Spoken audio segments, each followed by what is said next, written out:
साथीहरू नमस्कार। आज फेरि पनि तपाईँहरूसँग एउटा भिडियो लिएर उपस्थित भइसकेको छु। साथीहरू मित्रहरू, धेरै दिनपछिको अन्तरालसम्म आज म तपाईँहरूलाई एउटा एक्सेल फाइलमा चाहिँ वाटरमार्क यानि कि ब्याकग्राउन्ड राख्न बताउन गइरहेको छु। यदि तपाईँहरूलाई चाहिँ यो नयाँ लाग्छ भने सुरुदेखि अन्त्यसम्म हेर्नुहोला। यदि तपाईँलाई आउँदैन भने सुरुदेखि अन्त्यसम्म हेर्नुहोला। यदि तपाईँहरूलाई आउँछ पहिले भने यो भिडियोलाई इग्नोर गर्नुहोला। एकदम सजिलो छ र तपाईँले यो गरिसकेपछि सजिलो मात्र भने कसरी ल्याउने कसरी नल्याउने भन्ने कुरा एकदमै गाह्रो छ। त साथीहरू मित्रहरू, मैले एउटा यो फाइल एक्सेल फाइल खोलिसकेको छु होइन।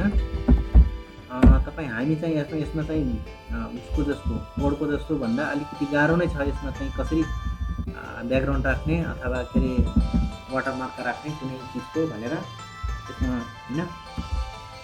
त सबैभन्दा पहिला यसरी तपाईँले एउटा हेर्नुहोस्, तपाईँले कुनै पनि डकुमेन्ट भएको यसमा डिजिट भएको होइन राख्दाखेरि त्यसको पहिलो स्टेप छ।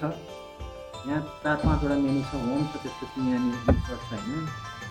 त्यो इन्सर्टमा गइसकेपछि तपाईँको यहाँनिर देख्न सक्नुहुन्छ हिडर एन्ड फुटर यस्तो खालको आउँछ है। हिडर र फुटरमा क्लिक गरिसकेपछि तपाईँले यहाँ क्लिक गर्नुहोला। यहाँ गरिसकेपछि तपाईँको यस्तो खालको फिचर देख्नुहुन्छ। यहाँ देखिसकेपछि तपाईँले यहाँनिर सिट अनि यो पिक्चर भनेर लेख्छ जानु होला। जस्तो म पिक्चरमा चाहिँ एउटा शुभकामना कोअपरेटिभ भन्ने एउटा ब्याकग्राउन्ड बनाएको छु होइन। तपाईँले अरू जे इच्छा लाग्छ त्यो चाहिँ तपाईँले बनाउन सक्नुहुन्छ र तपाईँले यहाँको लोकेसन दिन सक्नुहुन्छ। यसलाई इन्स्टल गर्नुहोस् होइन। इन्स्टल गरिसकेपछि तपाईँले फेरि यहाँनिर देखिएन, नदेखेपछि तपाईँलाई हात दिनुपर्ने कुरा केही पनि छैन।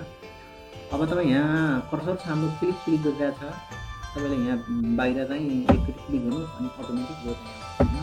यसले अब तपाईँलाई केही पनि डिस्टर्ब गर्दैन। तपाईँले यहाँ पनि जे पनि यहाँनिर टाइप गर्न सक्नुहुन्छ होइन यसरी। अनि त्यसपछि गएर तपाईँलाई यसले पहिलो मित्रहरू देखिहाल्नुभयो। तपाईँले यो एउटा एक्सेल फाइलमा वाटरमार्क ब्याकग्राउन्ड मैले यो बेसरी अलिक कलर दिएको छु। तपाईँले थोरै गर्न सक्नुहुन्छ, हल्का गरेर।